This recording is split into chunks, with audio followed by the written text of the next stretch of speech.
Hi, hello, and welcome back to my YouTube channel. A financial advice by Vinesh. Topic நல்லா இருக்குல்ல? Okay, யாருங்க இந்த Vinesh? Of course நான் தான். பட் என்னோட கேள்விக்கு அர்த்தம் ஃபினான்ஷியல் அட்வைஸ் தர்ற அளவுக்கு யார் இந்த வினேஷ்? அதாவதுங்க, ஃபினான்ஷியலா கஷ்டப்பட்டு, நஷ்டப்பட்டு, துன்பப்பட்டு, துயரப்பட்டு, அதுக்கப்புறமா நிறைய அனுபவப்பட்டு, அதுக்கப்புறமா நிறைய படிச்சு, ரிசர்ச் பண்ணி, நிறைய விஷயங்கள் புரிஞ்சுக்கிட்டு, அதை என் வாழ்க்கையில இம்ப்ளிமெண்ட் பண்ணி, அது மட்டும் இல்லாம அடுத்தவங்க வாழ்க்கையிலையும் இம்ப்ளிமெண்ட் பண்ண வச்சு, அதாவது என்னோட ஜூனியர்ஸ், என்னோட ஃப்ரெண்ட்ஸ் அவங்களுக்கும் இந்த ஃபினான்ஷியல் அட்வைஸ்லாம் கொடுத்து, அவங்க வாழ்க்கையிலையும் ஒரு சேஞ்ச் கிரியேட் பண்ணியிருக்கிறேன். ஸோ லேர்ன் வித் வினேஷ் அப்படிங்கிற இந்த யூடியூப் சேனல் நான் ஸ்டார்ட் பண்ணியிருக்கிறதுனால இதுலேயும் அதை பற்றி பேசலாம் அப்படின்னு சொல்லிட்டு ஐ தாட். ஓகே, சரிங்க. ஃபினான்ஷியல் அட்வைஸ் அப்படின்னு சொல்லிட்டு சொன்னேன். இந்த ஃபினான்ஷியல் அட்வைஸ் எல்லாருக்குமே தெரிஞ்ச அட்வைஸ் தான். ரொம்ப சிம்பிள்.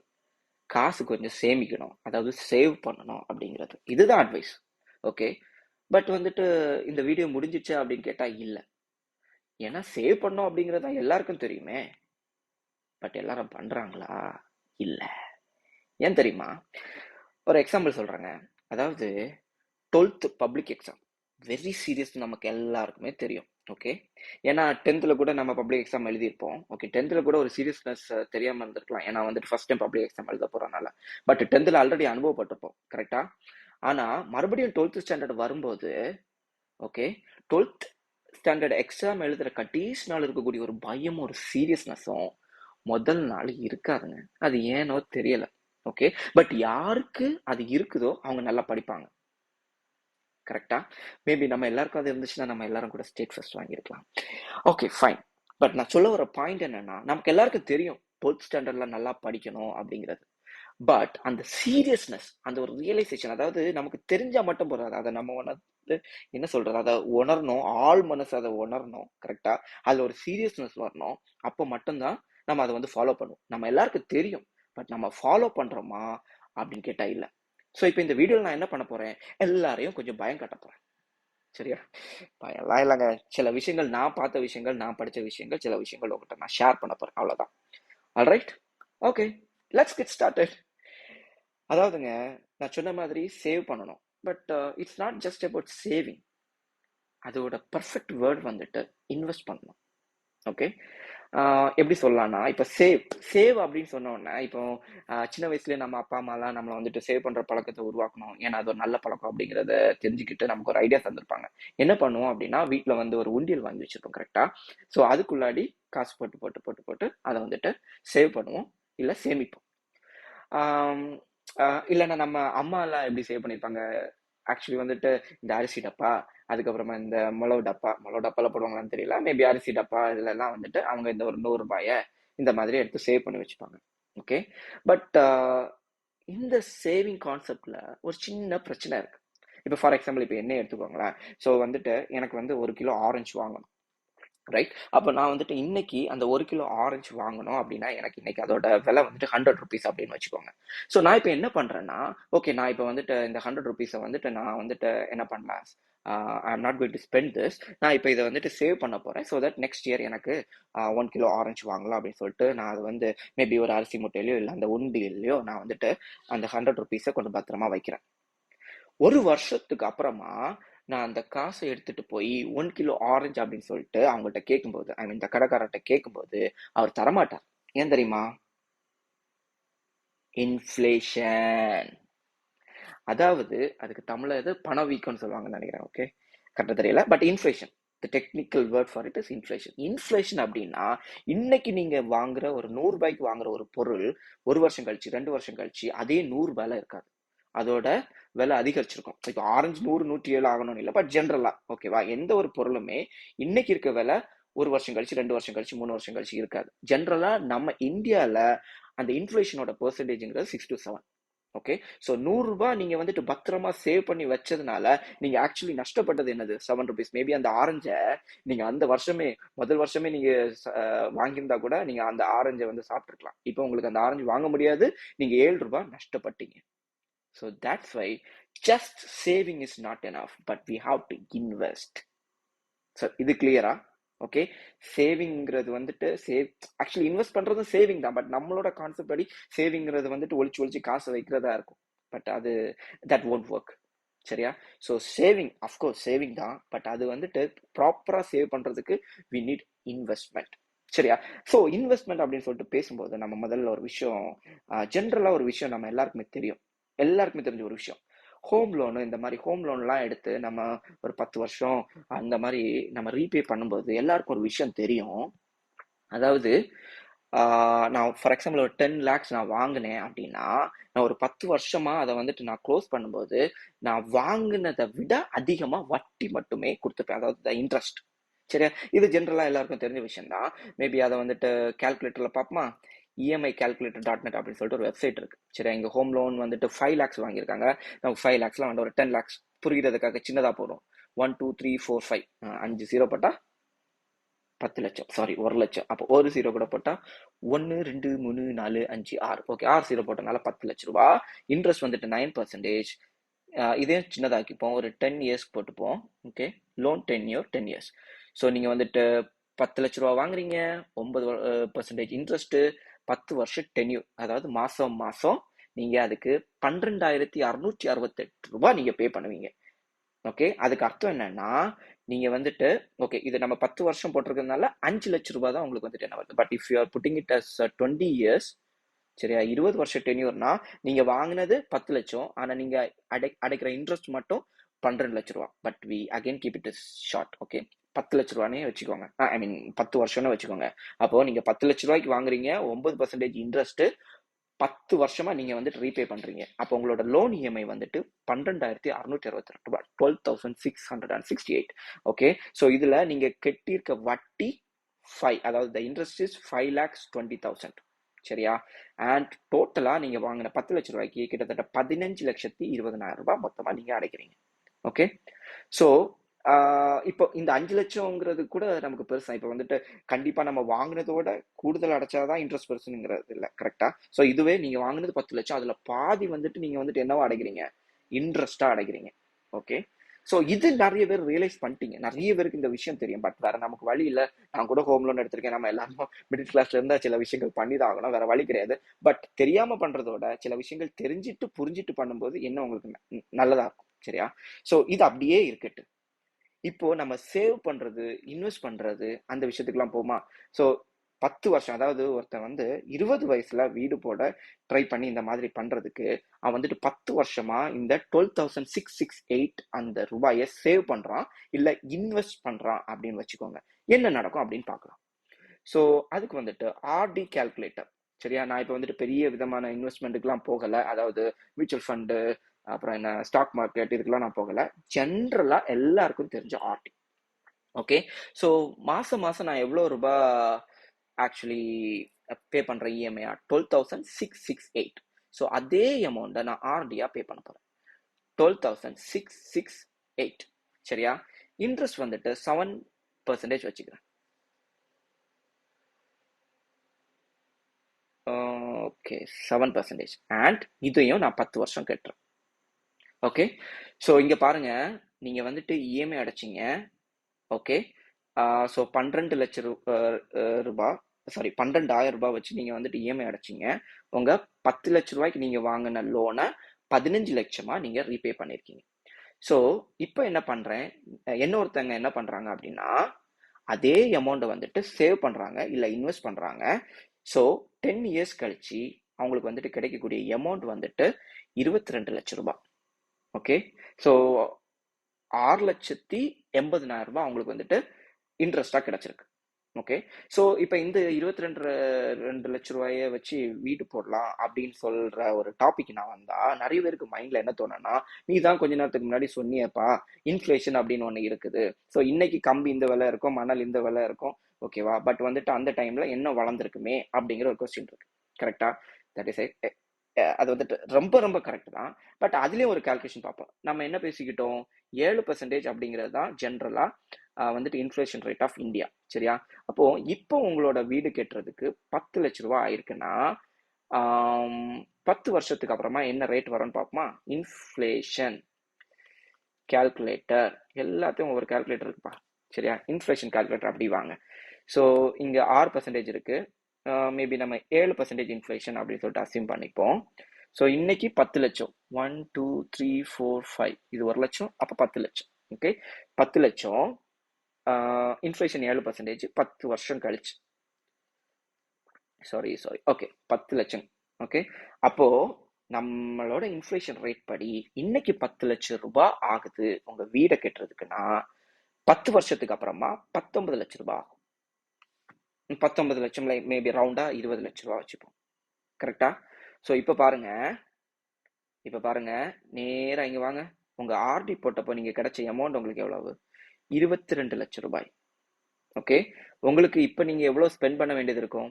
19 லட்சம் ரூபாய், இல்லைன்னா 20 லட்சம் ரூபாய்னே வச்சுக்கோங்க ரவுண்டா. ஸோ இப்போ உங்க கையில எவ்வளவு ரூபாய் நிக்குது?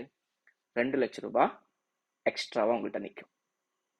மேபி இதை வந்துட்டு நான் என்ன இன்டெப்தா போனா மேபி இதுல நஷ்டங்கள் கூட இருக்கலாம், நீ கால்குலேட் பண்ணது தப்பு சரி அப்படிங்கிற மாதிரி எல்லாம் என்ன நிறைய யோசிக்கலாம். மேபி நான் சொன்னதை நம்பாதுங்க, நீங்களே கால்குலேட் பண்ணி பாருங்க.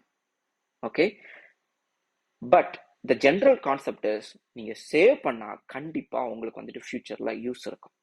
Okay, but there are another difficulties as well. நமக்கு வந்துட்டு வீடு போடுறதுக்கு 10 வருஷம் வரைக்கும் வெயிட் பண்ண முடியாதா இருக்கும். பட் இது வந்து வீடு போடுறது வந்துட்டு ஒரு எக்ஸாம்பிள் தான், ஜென்ரலா பேசுறோம்.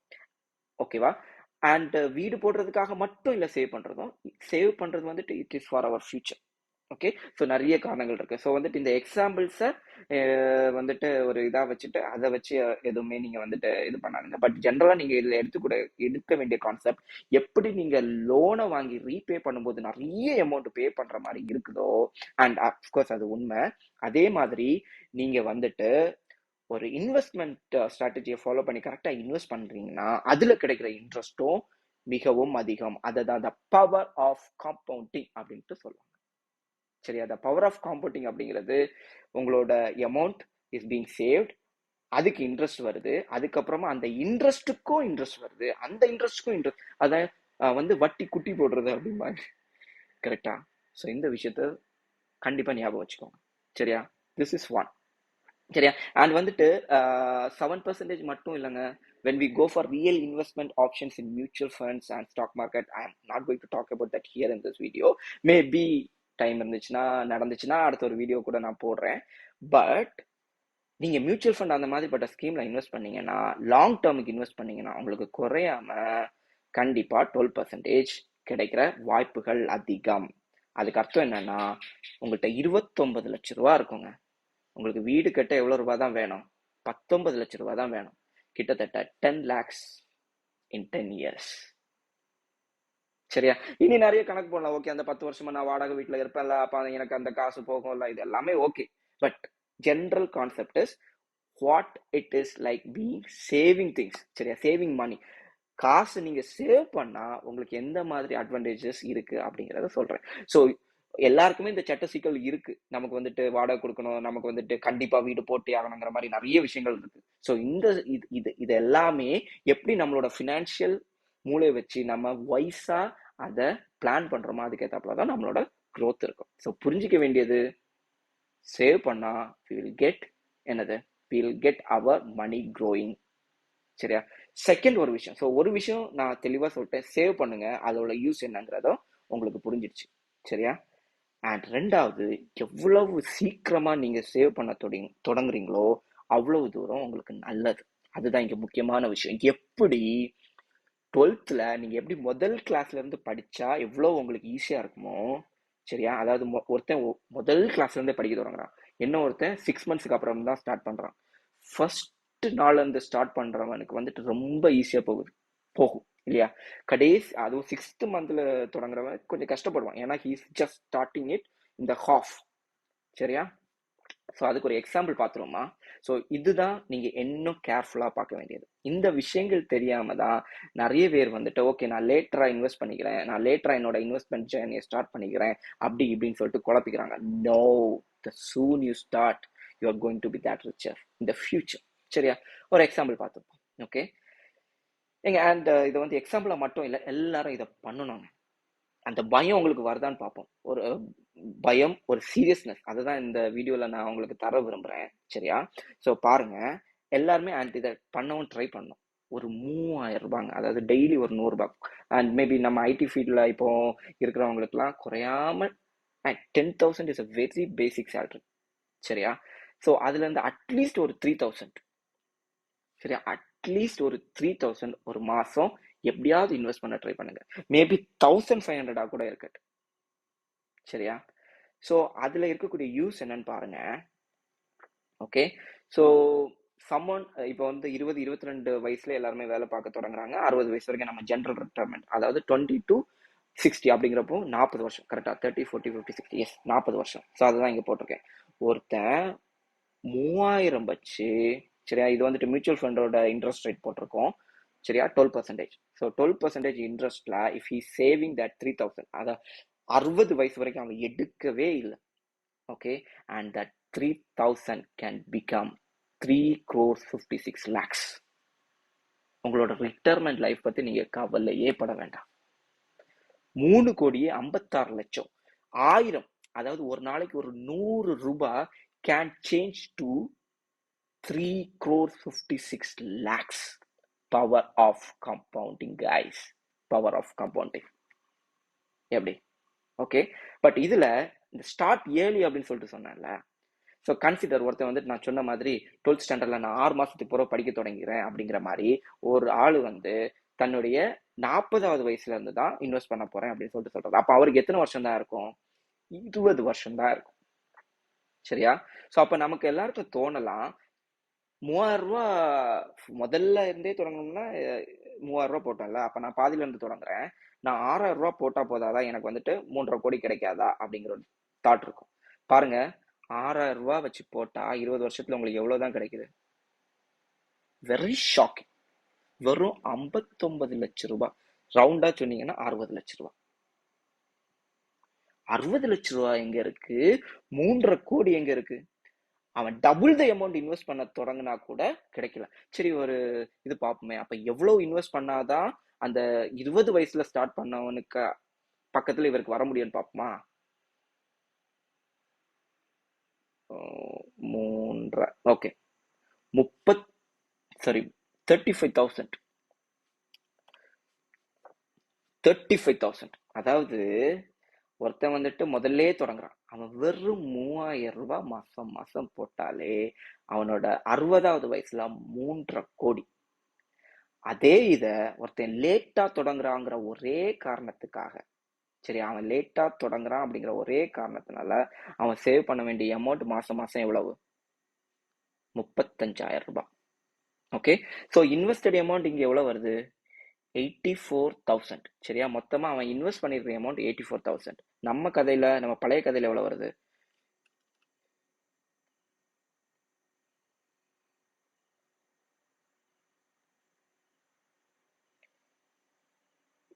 14, சாரி, நம்ம எவ்வளவு வந்தோம்? 35,000 அப்படிங்கிற பட்சத்துல உங்களுக்கு வந்துட்டு 20 years 84 lakhs. சரி, அவன் மொத்தம் இன்வெஸ்ட் பண்ணிருக்கிறது வந்துட்டு 84 lakhs. அதுவே இது 84 lakhs, கரெக்டா? 84, 1, 2, 3, 4, எஸ், 84 lakhs. அதுவே 3,000 வச்சு இன்வெஸ்ட் பண்ண ஆளு இன்வெஸ்ட் பண்ணிருக்கிறது எவ்வளவு? 14,40,000. ஸோ உங்களுக்கு புரியுதாங்க? வெறும் 14 லட்சம் ரூபா தான் யார் இன்வெஸ்ட் பண்ணிருக்கிறா? அந்த 20 வயசுலயே தொடங்கினவர் வெறும் 14 லட்சம் ரூபாய் இன்வெஸ்ட் பண்ணி 3.5 கோடி ரூபாய் வாங்கிட்டார். பட் அதே மாதிரி ஒரு ஆள் இன்வெஸ்ட் பண்ண தொடங்குறாரு, ஆனா ஒரு 40 வயசுல அவர் வந்துட்டு 35,000 ரூபாய் வச்சு மாசம் போடணும். அதுக்கு அர்த்தம் என்னன்னா, அவர் வந்துட்டு கிட்டத்தட்ட எவ்வளவு ரூபாய் இன்வெஸ்ட் பண்றாரு? 84 லட்சம் ரூபாய் இன்வெஸ்ட் பண்ணி தான் அவருக்கு வந்துட்டு இந்த 3.5 கோடி கிடைக்குது. So the soon you start, கரெக்டா? த சூன் யூ ஸ்டார்ட், நீங்க அவ்வளோ கம்மி அமௌண்ட் போட்டு ஈஸியா can build a big corpus. So you understand? சரியா? நீங்க வேஸ்ட் பண்ற ஒவ்வொரு நாளும் உங்களோட நஷ்டமா. சரியா? ஸோ நீங்க எல்லாருக்கும் ஒரு கேள்வி இருக்கு, எனக்கு வந்துட்டு குடும்ப செலவே நடத்த முடியல, எனக்கு கடன் இருக்கு, அது இருக்கு, இது இருக்கு, இப்படின்லாம் நிறைய விஷயங்கள் வரும். எல்லாமே எனக்கும் இருக்கு. சரியா? நானும் கஷ்டப்பட்டு தான் சேவ் பண்றேன். நமக்கு எல்லாருக்கும் ஒரு மைண்ட் செட் கொண்டு வரணும். அதுக்கு என்ன பண்ணணும்? அதாவது ஜென்ரலா ஒரு ஃபார்முலா இருக்கு. நம்ம எல்லாருக்குமே ஒரு ஃபார்முலா இருக்கு. என்ன ஃபார்முலா தெரியுமா? Income minus expense equal to savings. அதுதான் நம்ம பண்ற mistake. Income minus expense equal to savings அப்படின்னு சொல்லும்போது எக்ஸ்பென்ஸ் அது பாட்டுக்கு நடந்துடும். நம்ம எல்லாருமே ஒரு மைண்ட் செட் கொண்டு வரணும். Income minus savings equal to expense. கரெக்டா? Income minus saving equal to expense அப்படிங்கிற ஃபார்முலா நம்ம மண்டைக்குள்ள எப்போ வருதோ அப்போதான் நமக்கு வந்துட்டு அதை ஃபாலோ பண்ண முடியும். சரி, நான் என்ன ஒன்று கேட்குறேனே, 10,000 ரூபா சேலரி கிடைக்குது. ஓகே, அதில் நான் 3,000 ரூபா சேவ் பண்ண சொன்னேன். ஓகே, அது வந்துட்டு கஷ்டம். ஓகே, அப்போ ஒருவேளை உங்க சேலரி வெறும் 7,000 ரூபாய் இருந்துச்சுன்னா நீங்க என்ன பண்ணிருப்பீங்க சொல்லுங்க? நீங்க அந்த சிச்சுவேஷன்ல என்ன பண்ணுவீங்களோ அதை நீங்க பண்ணணும். சரியா? 10,000 ரூபாய் சேலரி கிடைக்கிறதுனால 3,000 ரூபாய் எடுக்க முடியலன்னு அப்படி சொல்றோம். ஓகே, பட் உங்க சேலரியே 7,000 இருந்துச்சுன்னா நீங்க அந்த 7,000ல நீங்க வந்துட்டு வாழ்க்கை நடத்திருப்பீங்கல்ல. ஒன்னில் அதை வச்சு அட்ஜஸ்ட் பண்ணி வாழ்க்கை நடத்திருப்பீங்க, இல்லைன்னா you would have gone for a better job. ஏதாவது ஒன்று நீங்க எடுத்திருப்பீங்கல்ல. So come to a mind set. அதாவது உங்களுக்கு சேலரி இவ்வளவுதான். ஓகே, ஸோ இதை வச்சு வாழ்க்கை நடத்தணும் அப்படிங்கிற ஒரு mind set. So that you can save that amount. அதாவது income minus saving equal to expense அப்படிங்கிற ஃபார்முலா. இல்லை அப்படின்னா 7,000 தான் எனக்கு சேலரி கிடைக்கி அப்படிங்கிற ஒரு பட்சத்தில் நம்ம என்ன பண்ணுவோம்? பெட்டர் சேலரிக்கு போகிறதுக்காக நம்ம ஸ்கில்ஸை வந்துட்டு டெவலப் பண்ணிட்டு அடுத்த சேலரி லெவலுக்கு போயிட்டு அந்த 3,000 ரூபாயை நம்ம வந்துட்டு உருவாக்கும். ஸோ அப்படி. So just treat this. உங்க சேலரி இவ்வளவுதான். அப்போ நீங்க என்ன பண்ணுவீங்களோ அதை பண்ணுங்க. Just have a fixed amount for savings each month and start as early as possible. அவ்வளோதாங்க அட்வைஸ். சரியா? 2 விஷயம் சேவ் பண்ணுங்க. சரியா? ரெகுலரா கரெக்டா சேவ் பண்ணிட்டே வாங்க. That will be a super habit for creating wealth. 2வது, எவ்வளவு ஏர்லியரா நீங்க சேவ் பண்றீங்களோ அவ்வளவு ஈஸியா உங்களுக்கு வந்துட்டு கார்பஸ் பில்ட் பண்ணலாம். Okay, that's it for this video. சரியா? அண்ட் ஜென்ரலாக எல்லாரும் சொல்கிற மாதிரி உங்களுக்கு இந்த வீடியோ பிடிச்சிருந்துச்சுன்னா லைக் பண்ணுங்க, கமெண்ட் பண்ணுங்க, சப்ஸ்கிரைப் பண்ணுங்க. ஓகே, அண்ட் பெல் நோட்டிஃபிகேஷனை தட்டுங்க. பெல் நோட்டிஃபிகேஷன்லாம் எங்கே இருக்குன்னு கூட எனக்கு தெரியாது. Okay fine, but guys support me. உங்களுக்கு இந்த வீடியோ பிடிச்சிருக்கான்னு சொல்லுங்க, இது உங்களுக்கு யூஸ்ஃபுல்லாக இருந்துச்சான்னு சொல்லுங்க. ஸோ இது வரைக்கும் நம்ம சேவ் பண்ணணும், இன்வெஸ்ட் பண்ணணும் அப்படிங்கிற விஷயத்தை பற்றி தான் பேசணுமே தவிர எங்கே சேவ் பண்ணலாம், எப்படி இன்வெஸ்ட் பண்ணலாம் அப்படிங்கிற விஷயங்கள் பேசல. ஸோ மேபி ஃபியூச்சரில் அந்த வீடியோ முடிஞ்சால் நான் போடுறேன். Okay, thank you guys. Bye bye.